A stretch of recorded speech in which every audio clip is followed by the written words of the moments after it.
आज हम लेके आए उत्तराखंड की बड़ी खबरें। तो उत्तराखंड में लगातार कोरोना मरीजों की संख्या बढ़ती जा रही है। मामला 727 पहुंच गया है। तो उत्तराखंड में कोरोना से राहत नहीं मिल रही है। उत्तराखंड में आज 11 कोरोना के नए मामले आए हैं। इसमें से 7 देहरादून, 4 टिहरी गढ़वाल में आए हैं। जानकारी मिली है कि 11 में से 7 की जांच रिपोर्ट प्राइवेट लैब से आई है, जिनमें कोरोना की पुष्टि हुई है। वहीं उत्तराखंड में कोरोना मामलों का आंकड़ा 727 पहुँच गया है।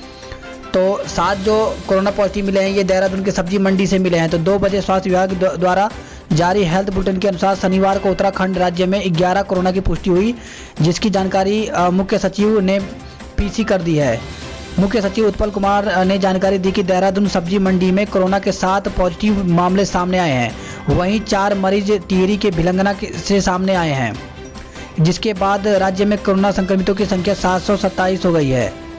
आपको बता दें कि अब तक कोरोना से 102 लोग ठीक भी हुए हैं। तो इस प्रकार से अगर देखें सभी अलग अलग जिलों में, तो अल्मोड़ा में 45 मामले हो गए हैं, बागेश्वर में 16, चमोली में 11, चंपावत में 8, देहरादून में 171, हरिद्वार में 48, नैनीताल में 224, वहीं पौड़ी गढ़वाल में 28, पिथौरागढ़ में 21, रुद्रप्रयाग में 5, टिहरी में 74, उधमसिंह नगर में 62 और उत्तरकाशी में 14 मामले हो गए हैं। तो इस प्रकार से टोटल जो कोरोना मरीजों की संख्या हो गई है वो 727 हो गई है।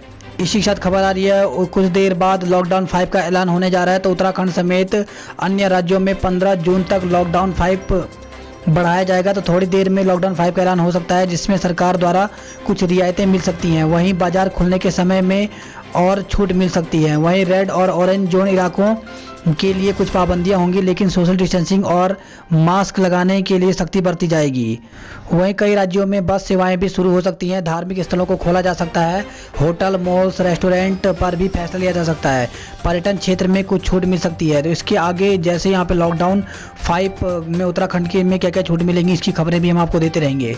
तो टिहरी से खबर आई है, जहाँ पे महाराष्ट्र से लौटे 4 युवकों में कोरोना की पुष्टि हुई है। जिले में कुल 74 कोरोना के मामले सामने आ गए हैं। तो शनिवार को उत्तराखंड के 2 बजे तक 11 मामले कोरोना के सामने आए। इनमें से 4 युवक टिहरी के थे। श्रीनगर बेस अस्पताल में इनके सैंपल की जांच हुई। इनमें 3 भिलंगना ब्लॉक और 1 थोलदार ब्लॉक का युवक है। सभी महाराष्ट्र से टिहरी आए थे। 3 युवक भिलंगना ब्लॉक के क्वारंटाइन सेंटर में हैं, जबकि थोलदार ब्लॉक का युवक अपने गांव से दूर घर में क्वारंटाइन है। चारों को नई टिहरी कोविड सेंटर में लाने की तैयारी चल रही है। वहीं पुलिस इनकी ट्रैवल हिस्ट्री को खंगालने में जुटी हुई है। तो पौड़ी से बड़ी खबर आ रही है, जहाँ पे क्वारंटाइन सेंटर में चौथी मौत से हड़कंप मच गया है। दिल्ली से लौटा था परिवार। तो कोरोना का कहर उत्तराखंड में जारी है। आज उत्तराखंड में कुल 11 मामले सामने आए हैं, जिससे कि 727 आंकड़ा हो गया है। वहीं बीते दिन रिकॉर्ड तोड़ मामले सामने आ रहे हैं। वहीं कोरोना संक्रमित 5 मरीजों की मौत हो चुकी है, हालांकि उन्हें कई गंभीर बीमारियां भी थी। वहीं बड़ी खबर पौड़ी जिले से आ रही है, जहाँ पे पौड़ी जिले के नैनी डांडा ब्लॉक के अंतर्गत ग्राम सभा पिपली से सामने आ रही है। पौड़ी के क्वारंटाइन सेंटर में एक और मौत हो गई है। मिली जानकारी के अनुसार कोटद्वार क्षेत्र के नैनी डांगा ब्लॉक के अंतर्गत ग्राम सभा पिपली में क्वारंटाइन सेंटर में रह रही एक बुजुर्ग महिला की मौत हो गई है। तो दिल्ली से लौटा था परिवार। तो वहीं ग्राम प्रधान ने बताया कि बुजुर्ग महिला लंबे समय से हृदय रोग से पीड़ित थी। ग्राम सभा पिपली के तोक ग्राम भटिंडा निवासी दिखुली देवी पत्नी चंदन सिंह 21 मई को अपने परिवार के साथ दिल्ली से गाँव लौटी थी। गांव में उन्हें पंचायत घर में क्वारंटाइन किया गया था। बीती रात अचानक उनके सीने में दर्द की शिकायत हुई और कुछ देर बाद महिला की मौत हो गई। इस वक्त खबर आई है 2 जून से चलेगी नैनी दून कोविड-19 जन शताब्दी स्पेशल ट्रेन। तो हल्द्वानी काठगोदाम से देहरादून रेलवे स्टेशन के लिए 2 जून से नैनी दून जन शताब्दी स्पेशल ट्रेन, जिसका नंबर 02092 है, का संचालन शुरू होगा। ट्रेन की समय सारणी नैनी दून जन शताब्दी 12092 के अनुसार ही रहेगी। तो पूर्वोत्तर रेलवे जनसंपर्क अधिकारी राजेंद्र सिंह ने बताया कि 2 जून से चलाई जा रही ट्रेन को स्पेशल ट्रेन की कैटेगरी में रखा गया है। इसकी समय सारणी नैनी दून जन शताब्दी की है। और खबर आ रही है अब उत्तराखंड लौटने से कतराने लगे हैं प्रवासी। तो दिल्ली से कई बसें जो हैं वो खाली लौटी हैं। तो हाल ही में 1 लाख प्रवासियों ने उत्तराखंड लौटने के लिए रजिस्ट्रेशन कराया था, लेकिन जब उनके फ़ोन पर बात की गई तो 70,000 लोगों ने कोई रिस्पांस नहीं दिया। जिन 30,000 लोगों ने रिस्पांस दिया भी उनमें से सिर्फ 3000 लोग ही उत्तराखंड लौटे हैं। तो कोरोना संकट से जूझ रहे उत्तराखंड में बाहर से लौट रहे प्रवासियों के लिए फैसिलिटी क्वारंटाइन में रहना अनिवार्य कर दिया गया है। यहाँ कोरोना के केस लगातार बढ़ रहे हैं। कुछ मामलों में संस्थागत क्वारंटाइन पर होने वाला खर्चा प्रवासियों को खुद उठाना पड़ रहा है। इन्हीं सब वजहों से चलते अब जो प्रवासी हैं उत्तराखंड लौटने से डरने लगे हैं।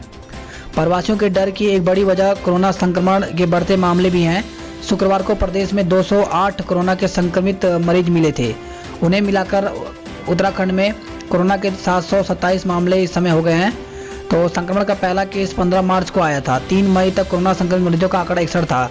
तब लगा था कि हम कोरोना को आसानी से हरा देंगे। लोग भी लॉकडाउन और सोशल डिस्टेंसिंग का पालन कर रहे थे। लेकिन जैसे ही प्रवासियों का आने का क्रम उत्तराखंड में तेज हुआ, उसी प्रकार से कोरोना मरीजों की संख्या में भी तेजी से उछाल आया। वह खबर आई उधम सिंह नगर से, जहां पर उधम सिंह नगर में पाइथन की एक ऐसी तस्वीर सामने आई जिसमें जो विचलित कर देने वाली है। यहाँ पर अजगर के साथ अंडे भी दिखाई दिए हैं। बाद में यहाँ पर वन विभाग की टीम पहुंची और अंडे को रेस्क्यू करके सुदूर जंगल में सुरक्षित छोड़ा है। तो जिंदगी का जंग हार गया उत्तराखंड का कोरोना योद्धा, परिवार में कोहराम, पुलिस महकमे में शोक की लहर। तो उत्तराखंड पुलिस के जवान धर्मेंद्र कुमार आज शनिवार को जिंदगी की जंग हार गए। गंभीर बीमारी के चलते आज उत्तराखंड पुलिस के जवान धर्मेंद्र का देहरादून में निधन हो गया, जिससे उनके परिवार में कोहराम मच गया है। वहीं उत्तराखंड पुलिस विभाग में शोक की लहर दौड़ गई है। कोरोना संकट में जी जान से ड्यूटी करने वाले एक कोरोना योद्धा को उत्तराखंड ने खो दिया है। तो परिचितों ने बताया कि धर्मेंद्र बखूबी अपनी ड्यूटी निभाते थे। वर्तमान में मुनि की रेती टिहरी गढ़वाल में तैनात थे। धर्मेंद्र कुमार के निधन से उनके परिवार और प्रेमी दोस्तों में शोक की लहर है। बता दें कि देहरादून के एक निजी अस्पताल में धर्मेंद्र कुमार ने आज सुबह अंतिम सांस ली। इस खबर आई उत्तराखंड में 1 जून से खुल सकते हैं धार्मिक स्थल, कैबिनेट मंत्री ने दिए हैं संकेत। तो लॉकडाउन के कारण उत्तराखंड में पिछले 2 महीने से बंद पड़े धर्म स्थलों को लॉकडाउन 4 समाप्त होने के बाद 1 जून से श्रद्धालुओं के लिए खोला जा सकता है। शहरी विकास मंत्री एवं शासकीय प्रवक्ता मदन कौशिक ने इसके संकेत दे दिए हैं। इस खबर आ रही है ऋषिकेश देहरादून ऋषिकेश मार्ग को लेकर के। तो देहरादून ऋषिकेश मार्ग से हटेंगे अंधे मोड़, सफर होगा आसान। तो लोक निर्माण विभाग ने देहरादून ऋषिकेश मार्ग पर आने वाले खतरनाक अंधे मोड़ में शामिल 7 मोड़ और काली मंदिर मोड़ को समाप्त करने की कवायद में लग गया है। रास्ते में आने वाले पेड़ों को विभाग ने काटने के लिए चिन्हित कर दिया, जिसको केंद्र सरकार की अनुमति भी मिल गई है। इस खबर आई है उत्तराखंड में कोरोना संकट में कई जिले रेड जोन में हो सकते हैं शामिल। तो मंत्रिमंडल की हुई महत्वपूर्ण बैठक के बाद मीडिया से बात करते हुए शासकीय प्रवक्ता मदन कौशिक ने प्रदेश में लगातार तेज गति से फैलते कोरोना वायरस के मामले को लेकर कहा कि प्रदेश में मौजूदा स्थिति को देखते हुए कई जिलों को रेड जोन घोषित किया जा सकता है। वहीं इसके अलावा प्रदेश में सैंपलिंग की प्रक्रिया को तेज किया जाएगा। तो हल्द्वानी से खबर आई है, जहां पर कैंसर अस्पताल में रेडियोथेरेपी की मशीन खराब है, वहीं मरीजों का हाल भी बेहाल है। तो हल्द्वानी के सुशीला तिवारी स्वामी राम कैंसर अस्पताल की रेडियोथेरेपी मशीन खराब पड़ी हुई है। ऐसे में मरीजों को काफ़ी दिक्कतों का सामना करना पड़ रहा है। अस्पताल के प्राचार्य चंद्र प्रकाश भेसोड़ा जर्मनी से मशीन के पार्ट्स मंगवाने की बात कर रहे हैं। डोईवाला से खबर आ रही है, जहां पे कोरोना का खौफ देखने को मिला है। यहां पर फतेहपुर जो गांव है इसको सील कर दिया गया है। तो डोईवाला के फतेहपुर गाँव में एक महिला में कोरोना संक्रमण की पुष्टि के बाद आसपास के क्षेत्र को सील कर दिया गया है। महिला अपने बीमार पति की देखभाल के लिए एम्स ऋषिकेश आती जाती रहती थी। तो 28 मई को डोईवाला के फतेहपुर गांव में एक 27 वर्षीय महिला में कोरोना की पुष्टि हुई है। इस खबर आई है देहरादून से, जहां पे 2 पक्षों में पानी भरने को लेकर के विवाद हुआ, जिसमें 6 लोगों को गिरफ्तार किया गया है। तो पुलिस ने गब्बर सिंह बस्ती में 2 पक्षों में सरकारी नल पर पानी भरने को लेकर विवाद मामले में 6 लोगों को गिरफ्तार कर लिया है। इस खबर आई है मोदी सरकार के दूसरे कार्यकाल का 1 साल पूरा हो गया, सीएम और सांसद ने बधाई दी है।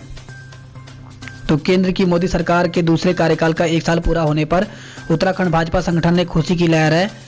केंद्र की मोदी सरकार ने दूसरे कार्यकाल का 1 साल पूरा होने पर मुख्यमंत्री त्रिवेंद्र सिंह रावत ने प्रधानमंत्री मोदी को बधाई दी है। मुख्यमंत्री ने कहा कि मोदी सरकार का दूसरे साल का 1 वर्ष का कार्यकाल ऐतिहासिक रहा है। वहीं पौड़ी लोकसभा सीट के सांसद तीरथ सिंह रावत ने भी प्रधानमंत्री नरेंद्र मोदी को दूसरे कार्यकाल के 1 वर्ष पूरे होने पर बधाई दी है। अल्मोड़ा के सोमेश्वर से खबर आई है, जहां पर अल्मोड़ा में महिला एवं बाल विकास मंत्रालय की मदद से चाइल्ड लाइन इंडिया फाउंडेशन ने 100 से अधिक बच्चों को राशन बांटा। साथ ही सभी महिलाओं और बच्चों से जरूरत पड़ने पर हेल्पलाइन नंबर 1098 पर संपर्क करने की अपील की है। इज्जत खबर आई है, मंदिरों के बंद होने से खतरे में पुरोहितों की आजीविका, नहीं मिल रहा यजमान। तो ऋषिकेश में कोरोना के कारण मंदिरों में पूजा पाठ और धार्मिक अनुष्ठान कराने वाले पुरोहितों के सामने रोजी रोटी का संकट खड़ा हो गया है।